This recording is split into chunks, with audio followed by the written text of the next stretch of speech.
ధర్మరాజు బాగా బాధపడతాడు. తమ్ముడు నేను పెళ్లి ఏనన్నా మరి వాడద్దన వాడేమన్నా బట్టే నాకు 7 తరాల మేదిరికం కావాలన్నమాట. ఎరుకటి సోదరులు కాబట్టి మరి పిల్ల తనకంటే ఎత్తే ఉందన్నారు. ఎత్తో తక్కువ కానీ మనకు జ్ఞానంగా ఆ పిల్ల అందం కాదురా గుణం కావాలి.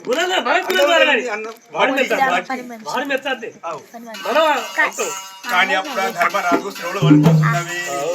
నలుగురు 4 రకాలంటే నిజమే, నలుగురు పెళ్లి వేసుకున్నావు. వానికి ఒకటి పెళ్లి అయిపోతుంది కదా అని ఆ ధర్మరాజా సాధం దగ్గరికి వచ్చి తమ్ముడా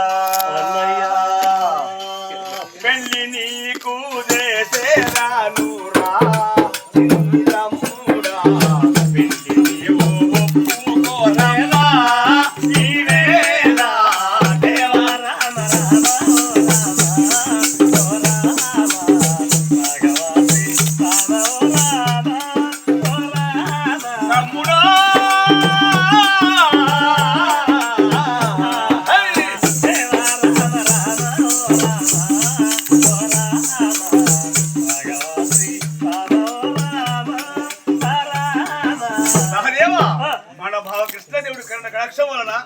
నాకు పెళ్ళైంది, భీమునికి పెళ్ళైంది, అర్జునుడికి పెళ్ళైంది, నగరుడికి పెళ్ళైంది. ఇక నీకు ఒక్కడికి పెళ్లి చేస్తే నా బాధ్యత అయిపోతాను అన్నా. నీ బాధ్యత చూస్తున్నావు కానీ నాకు ఆ బాధ్యత అద్దు రాకు. కానీ సాదేవుడు ఏమనుకుంటాడు మనసులా? అన్నా ఏమంటున్నావు నాకు చెప్పు. సోదరా, నేను ఒక పెళ్లి చేస్తే నా పెద్ద అన్నందుకు నా బాధ తీరిపోద్ది అని చెప్పి నా బాధ. ఆయన కన్నెరికి మా అన్న నాకు పెళ్లి చేసిన అనుకో, మా అన్నకు కష్టములు వస్తాయి. మా అన్న శరీరాన్ని కష్టంలో పడతాడని నాకు తెలుసు. కానీ మా అన్నకు తెలియదు. నేనేం చెప్పాలి అని అర్థం కాక, ఓ అన్న పెళ్లి నాకద్దు అన్నా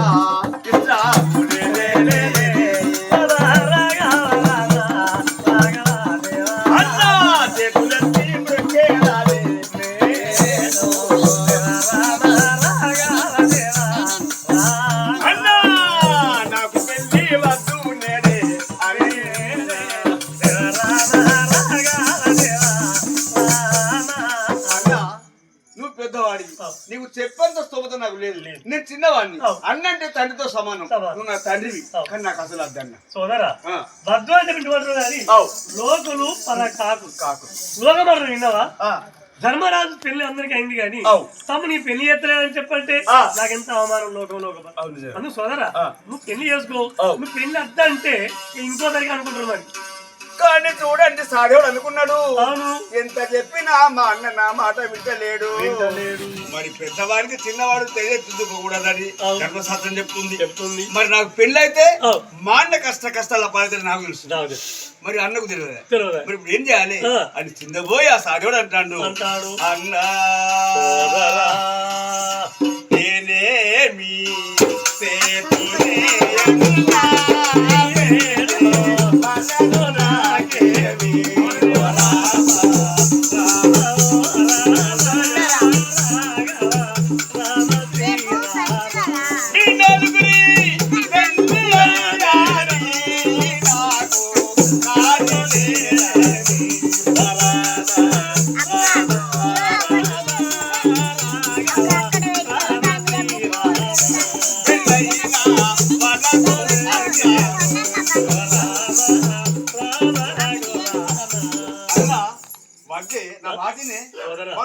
నా మాట వినండి. పెళ్లి అనేది మనుషుల లోపల మహత్వ కార్యం. నష్టం కాదు, బాధ కాదు. ఏమనుకుంటారు లోకం అంటే గుర్తేనా? ధర్మరావు సకల శాస్త్రం తెలుసు, అందరి పద్ధతులు తెలుసు, అందరి ఆరోగ్యం తెలుసు, ఆనందం గుర్తే తమ్ముని ఆనందం చూస్తలేదని చెప్పి ఎంతమంది అంటున్నారు.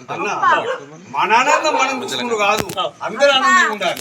మనమే మంచిగా బతుకుడు కాదు, లోకం అంతా మంచిగా ఉండాలి అనుకోవాలి. అదే తమ్ముడా, అది మన బాధ్యత. అందుకనన్నా నాకు ఇష్టం లేదన్నా. తమ్ముడా, నువ్వు ఆ మాట నేను నీకు పెళ్లి చేస్తే ఈ లోక బాధ వస్తుంది, నా బాధ వస్తుంది, నువ్వు ఆనందంగా ఉంటావు.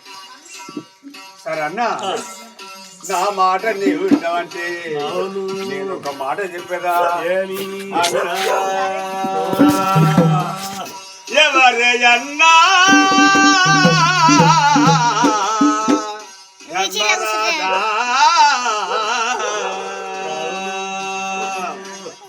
అన్నా సరే కృష్ణదేవుడి దయ వల్ల మన భావదయ వల్ల మీ నలుగురికి పెళ్లి నాకు పెళ్లి కాకపోతే నీకు చిన్నతనం నాలుగు రకాలు అనుకుంటున్నాను అయినా నేను ఎట్లా చిన్నపోయింది నా తమ్మి నా బాధ నిలబెడుతుంటున్నావా సరే అన్న ఇక నీ మాట కాదన్నా నువ్వు చెప్తా వింటలేవు అన్నా నీ మాట నేను కాదను ఆ బ్రాహ్మణులా వినిపించి పంచంగం చూపించు నీ పరువు నా పరువు కావాలంటే నేను నీకంటే గొప్పది కాదు నా కొరకు నీ పరువు అవసరం లేదు నా కొరకు నీకు పరువు రావాలంటే బ్రాహ్మణులు వినిపించి వేద పండితులు రప్పించి పంచంగం చూపించు 7 తరాల మీది రికమేగా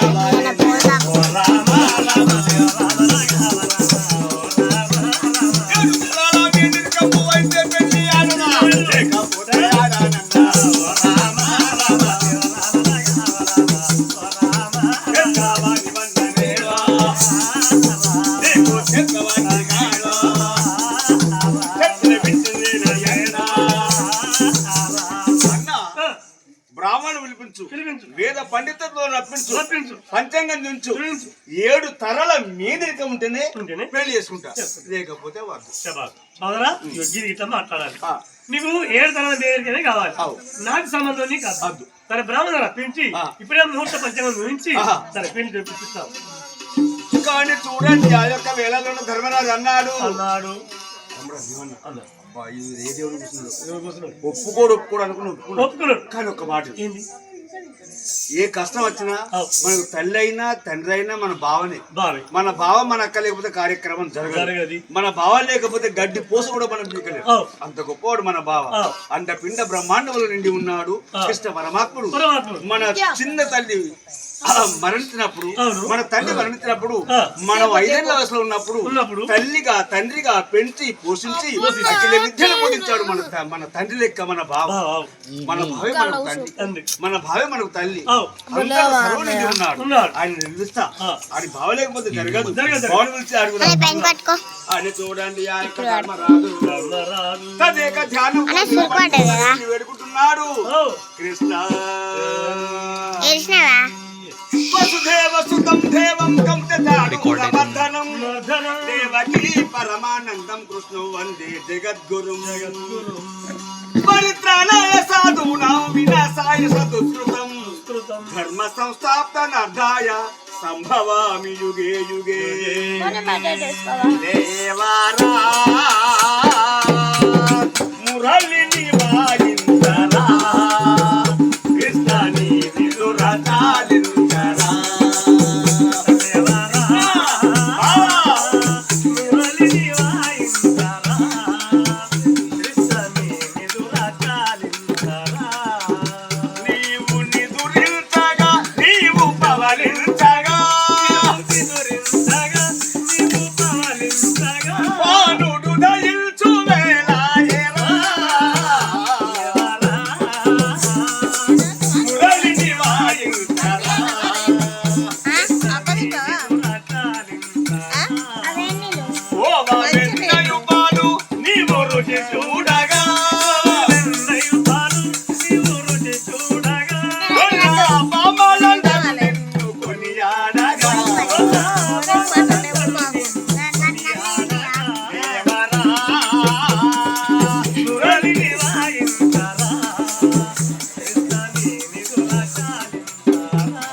సర్వనియో భావ అని పాండవులు ఆ భగవంతుని వేడుకున్నారు అని ద్వారకుడు ఆ కృష్ణ పరమాత్ముడు ఎలా ఉన్నాడండి స్వల్పాల చేయబడిన పడుకున్నారు 8 అష్టభార్యలు రాధా రుక్మిణి సత్యభామ కలిగిన జాంబవతి మిత్రబృంద ఆ భార్య అష్టభార్యలు కలిసి పరమాత్ముని ఆనందపరుస్తున్నారు ఒక భార్య ముడుపునందియోగా ఒక భార్య పాదసేవ చేస్తుండగా ఆనంద పరవశుడై పవలించాడు పరమాత్ముడు చూడండి అవును భగవంతుడు ఆ పాండవుల మొరను ఆలకించి విచారించి చూస్తే ఆయనకు అనుమానం వచ్చింది ధర్మరాజు చూస్తుందంటే సాగేవుడి పెళ్లి ఒప్పుకున్నట్టు అంటే ఆయన తెలియదేముంది మరి సాగేవుడి పెళ్లి చేసుకుంటే ఈయన కష్టాలు వస్తాయని సాగేవుడు ఒప్పుకోలేదు ఒప్పుకోకపోపా ఒప్పుకుంటే అన్న పిలుస్తాడు మరి నేను ఒప్పుకోతే ఎట్లా మరి పోలేదనుకో వాళ్ళు బాధపడతారు పోతా లక్ష్మి ఇలా ధర్మరాజు ఎందుకు పిలుస్తాడు నిన్ను పిలుస్తాడా నిన్న కాదు నన్ను ఎప్పుడు నిన్నే పిలుచుడు ఏడికా నువ్వే నువ్వు కూడా అచ్చుడే ఉంటే పుట్టకాడికి నువ్వే పురుడుకాడికి నువ్వే అన్నిటికి నువ్వే ఈ తర్వాత ఇప్పుడు మొగలది ఇది ఫంక్షన్ ఆడల ఫంక్షన్ సరే కృష్ణ ఆడోళ్ళే పురుళ్ళు పుట్టటికలు ఆడోళ్ళు ఇప్పుడు మీది వేరే ఉంటుంది సరే పోయినట్టు కానీ చూడండి కృష్ణ పరమాత్ముడు నల్ల నల్లని వాడు నామములు గలవాడు ఇళ్ళలో గంభీర దేవదేవుడు ఆయన కృష్ణ పరమాత్ముడు ఆ మురళి ఘానరుడు వెళ్ళుతున్నాడు దేవదేవుడే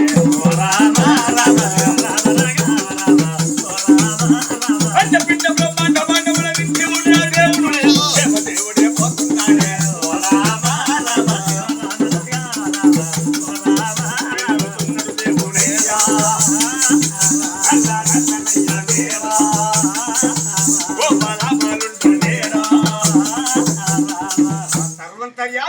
ఆ కృష్ణ పరమాత్ముడు పాండవులున్న నగరానికి ప్రవేశం వస్తున్నాడు కానీ ధర్మరాజు గమనించాడు భీమా అర్జున నకుల సాగవ నీళ్ళండి మన కాలు కడదాం పండి చెప్పి పరమాత్ముడు ఎదురుగా ఎరవచ్చి భీముడు అందులో సాహేవులు చెబుతున్న నీరు బట్టి కృష్ణుడికి ఎదురు ఎరవచ్చి బాగు నమస్కరించి పాదవులు సేవించి నూనెల్లి తీసుకువచ్చి కూర్చోబెట్టి అందరు గొప్ప తిడుకున్నారు చూడండి అందరూ పాదాభివందనం చేసిండ్రు ఆ భగవంతునికి కానీ అప్పుడు కృష్ణ పరమాత్ముడు అవును వాళ్ళందరినీ దీవించి కూర్చొని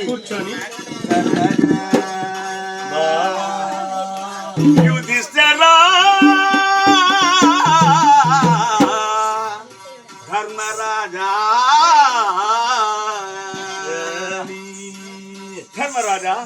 మీ నగరవాసులు మీ తల్లి కుంతి మీ తమ్ములు పాండవులు మీ భార్య పిల్లలు మీ ఊరి వాళ్ళు మిత్ర కళాకారి వర్గంబులెల్లా క్షేమంగా ఉన్నారా కృష్ణయ్య మా ఊరి లోపల మా తల్లి మా అన్నములు బంధువులు పదవులు అందరూ నీ దయవల్ల కృష్ణ కుశలంగా ఉన్నావు చూడు ధర్మరాజా మరందరూ బాగానే నేను కూడా బాగానే ఓ ధర్మరాజా ఎందుకొరకు పిలచినావయ్యా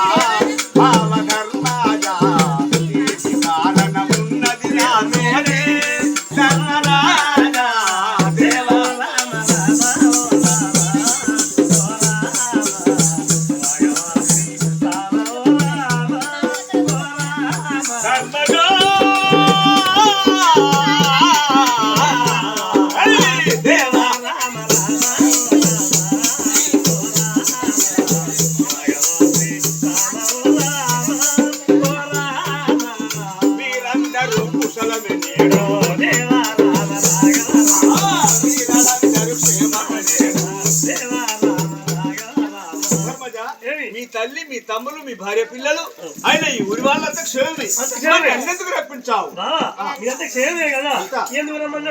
మా నగరంలో మా తల్లి దేవకి మా తండ్రి వసుదేవుడు అన్న బలరాముడు తమ్ముడు సత్యాకి 16,160 గొల్లభాములు ఎన్నుమంటుకు రసభార్యలు కళింద జాంబవతి మిత్రవింద రాధ రుక్మిణి సరే కృష్ణ అంత కుశలమే కానీ ఒక శుభవార్త ఏమిటంటే బావా నువ్వు విషయం ఏమి లేదు మా తమ్ముడు సారేవుడు పెళ్లి ఒప్పలేదు ఈ రోజున పెళ్లి చేసుకుంటాను ఒప్పుకున్నా ఇన్నేళ్లకు బావా నాకు కూడా సంతోషం కృష్ణ ఈ ఆలస్యం చేస్తే మళ్ళీ అమృతం విషమైపోయింది బావా అందుకని రప్పించే ఎందుకంటే వేద బ్రాహ్మణులు రప్పించి పరిచయం ముహూర్త సమయం లోపల పిల్లని అడగాలని చెప్పి నిన్ను రప్పిస్తావు చూడు ధర్మరాజా ఎవరైనా పెళ్లి చేయమనే వారు ఉన్నారు కానీ వద్దు అనేవారు ఎవరు లేరు అందుకని పెళ్ళంటే 100 ఏళ్ల పంట 1000 ఏళ్ల సంగ్రహం అన్నారు పెద్ద అందుకని భార్య భర్తలు ఒక్కటి ఉంటేనే దానికి బంధవ్యం అంటారు అందుకని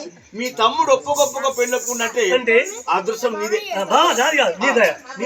సరే మరి ఇంకేదో మరి ఎంత కాసి చెప్తాను నేను ఎందుకు లేకపోతే చెప్పరా ఎందుకు ఎవరు చేసే పని వాళ్ళు చేస్తే దానికి అందం వస్తుంది బ్రాహ్మణులు చూస్తారు పంచాంగం భూతవాక్యం జనార్దన అన్నారు పెద్దలు అందరూ అనుకుంటేనే అది పరమాత్మ సరే అని ఆ ధర్మరాజు కృష్ణపరమతో కూర్చోబెట్టి నీళ్ళు ఇచ్చి పాలిచ్చి కూర్చోబెట్టి బాగా సేవ చేసి అప్పుడు ఆ భటులు పిలిచాడు ఓ భటులారా మన ఊరిలో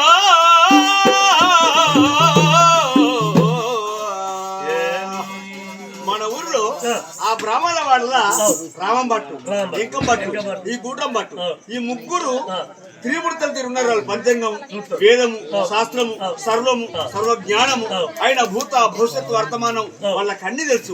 5 బ్రాహ్మణులని తీసుకారండి మీరు, నా పేరు చెప్పాలేయ్యా.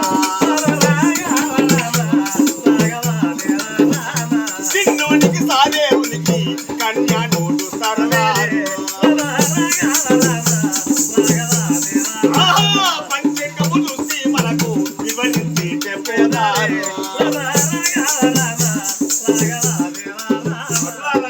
ఆ బొడ్డు సౌడి కాడ బ్రాహ్మణుల వాడుంది కదా, అక్కడికి వెళ్ళి 5 నన్న 11 వాళ్ళు ఎందుకు రాని వాళ్ళకి చెప్పిరండి, చెప్పేస్తాం.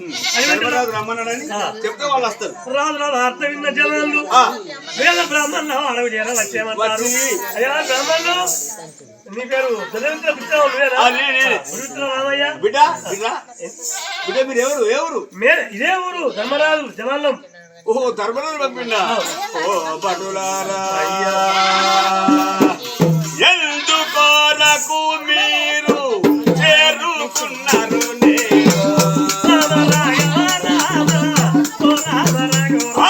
ఎందులకే పంపేను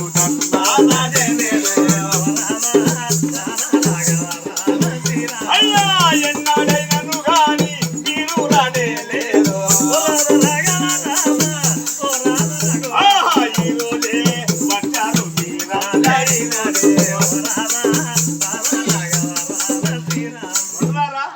ధర్మరాజు మమ్మల్ని రమ్మన్నాడు. ఎందుకు అంటే అంటే మా ధర్మ తమ్ముడు సాదేవుడా, సహాదేవుడికి పెళ్లి దుమ్ముహూర్తం పంచంగా చూడాలి. మీరు 3 వస్తారా 5 వస్తారా రాళ్ళ వార్త మేము తయారవుతాం అని జమాలు చెప్పి ఇంటికంటే అయ్యా మహారాజా వస్తున్నాను. సరే అని ఇక్కడ అల్లున్నారు. ఈ బ్రాహ్మణులు చూసిండ్రు, కుటుంబ రామభట్లు శాస్త్రి ఇట్లా ధర్మరాజు మహాజ్ఞాని, అక్కడ కృష్ణుడు ఉన్నాడు. మనం పని చేస్తాము కానీ మంచిగా ఉన్నట్టు చెప్పాలి. కానిపోతే చెప్పిన అని తెలిసిపోతుంది. ఉన్నట్టే కదా రాసిన ఏమవుతున్నా చెప్పుడే. చూడండి 11 మంది భూదేవులండి. ఆ ధర్మరాజు మాటని చెప్పుకుంటా సాదేవుడు ఒప్పుకోడట గాని వాళ్ళు పర్ణ వరుసగా 11 మంది బ్రాహ్మణోత్తములైన గదిలారే యావేలా ధర్మరాజు మందిరమునకైలో ఓ రామ దేవ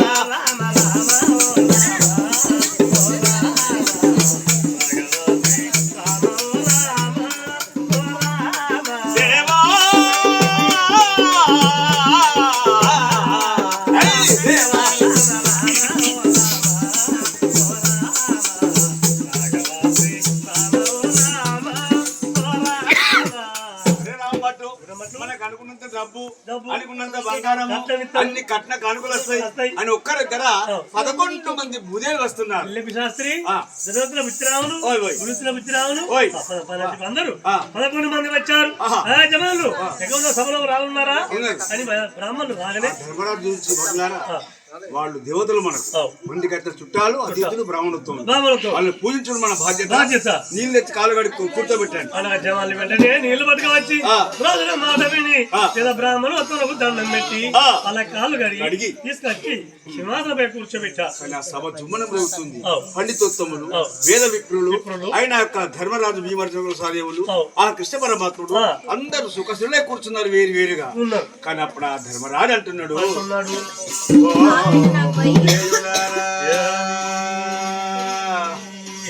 బ్రాహ్మణోత్తములారా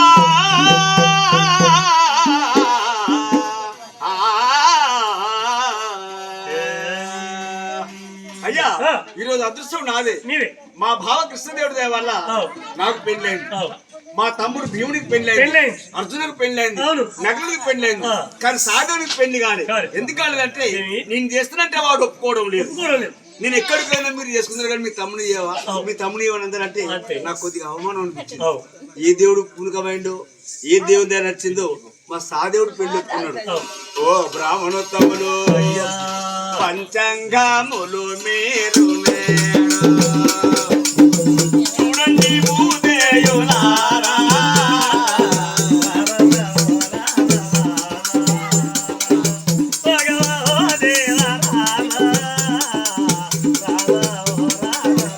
అయ్యా మీద పండితులే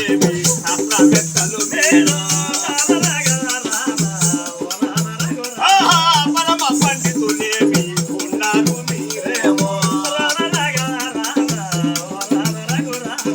అయినా మీరు శాస్త్రవేత్తలు పండితోత్తములు ఒకసారి వేద పంచాంగం చూసి చెప్పండి అని మొక్కారు ధర్మరాజు. కానీ అందరూ శాస్త్రి అనేవాడు మహాజ్ఞాని కృష్ణ పరమాత్మకు నమస్కరించాడు. కృష్ణ ఇక మీరుండగా నన్ను ఎందుకు బ్రాహ్మణ మేం కదయ్యా ముందు పంచాంగం చూసి వాడి మన దృష్టి ఎలా ఉంటుందో ధర్మపురం ఎలా ఉన్నదో చెప్తే అది మీ మాట వేరు. బ్రాహ్మణోత్సవం అంటే భూమికి దేవతలు, మీరు సమాన దేవతలే కదా, చెప్పండి. కానీ చూడండి ఆ యొక్క వేద పండితుడు శాస్త్రి అనేవాడు గంట పంచాంగం బయటకు తీసిండు. ఇది బాపురాజు రాసిన గ్రంథము, ఇది చాలా గొప్ప గ్రంథము అని ఆ వేద పండితుడితో దాని శ్లోకంతో తీసి ఆ ముడి విప్పి ఆ పంచాంగం పెట్టాడు. ధర్మరాజా మీరు ఏమనుకుంటున్నారు మనసులో? ఆ పెళ్లి కూడా కావాలన్నారు. ఎక్కడ పిల్లలు లభ్యమవును ఆ సాగర్ ఎక్కడ ఇష్టమైందో ఆ అదృష్టం చూసి వాళ్ళ భవిష్యత్తు చూసి మీరు కనిపెట్టి చెప్పాలి. కానీ ఆ పండితుడు బ్రాహ్మణోత్తముడు ఓం గురు బ్రహ్మ గురు విష్ణు గురుదేవో మహేశ్వర గురు సాక్షాత్ పరబ్రహ్మ తస్మై శ్రీ గురవే నమః. మన మనసులో గురువుని ధ్యానం చేసి ఆ పంచాంగము నిప్పాడండి. విప్పుతే ఆ వేద మంత్రోక్త వచ్చాడు నలగలాలి గలిగలి ఉన్నదండి.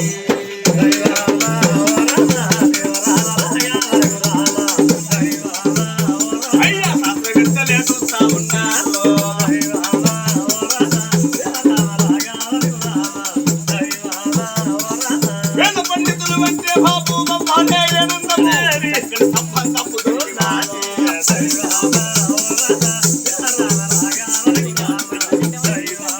వాళ్ళు ఆనందంలో మునుగుతున్నారు.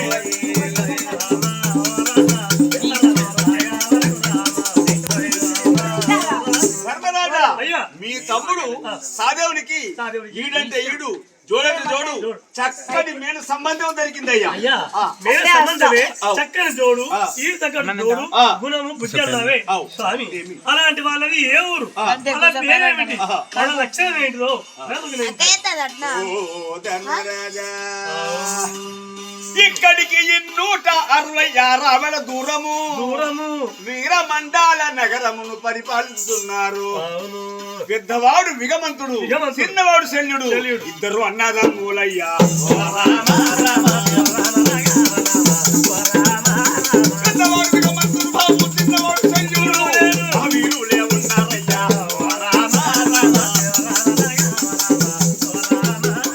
వాళ్ళు ఉన్నారయ్యా, వాళ్ళే ఉన్నారయ్యా, పుణ్యములే ఉన్నారయ్యా, వాళ్ళు గొప్పవారయ్యా. ఇక్కడికి 266 దూరం మహా గొప్ప గురవు వీరమండాల నగరం పరిపరుస్తున్నాడు. పెద్దవాడు విగమంతుడు, చిన్నవాడు శల్యుడు, వాళ్ళిద్దరు అన్నదమ్ముడు. అయ్యా మరి వాళ్ళిద్దరు అన్నదమ్ములు అయితే మరి మాకు తగిన వాళ్ళే కదా, మా తమ్ముడికి తగిన సంబంధమే కదా. అయితే ఆ చిన్నోనికి సంతానం లేదు, ఉన్నది కానీ కొడుకున్నాడు. చిన్నోనికి కొడుకున్నాడు. పెద్దవాడికి 2 బిడ్డలు.